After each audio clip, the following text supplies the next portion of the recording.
Paris au congrès de l'Association des maires de France. Alors, vous avez entendu David Lisnard, nouvellement élu, qui ne souhaite parler que de la victoire, que de sa victoire, et c'est sans doute le privilège des vainqueurs. A priori, on ne peut pas lui retirer ça, mais Florian Sinicki, peut-être vous accepterez-vous de nous parler de la défaite, celle d'Emmanuel Macron, qui s'exprime à travers la victoire de David Lisnard, qui est un opposant farouche à Emmanuel Macron.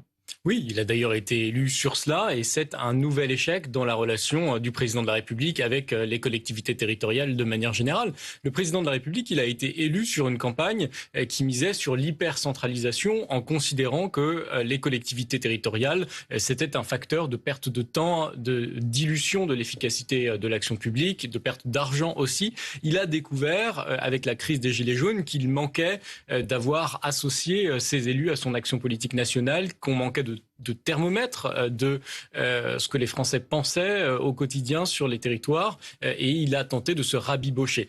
Ça a largement été parasité et puis ça s'est finalisé par une élection municipale qui n'a été qu'un vrai fiasco ou pas un vrai succès pour la majorité.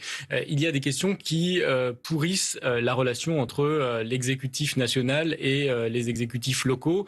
C'est notamment le cas de la suppression de la taxe d'habitation, de la campagne menée par des jeunes d'Emmanuel Macron reposant sur le hashtag Balance ton maire, que les maires ont très peu apprécié. Et puis, s'est récemment ajoutée la question du surcoût de la gestion de la crise sanitaire.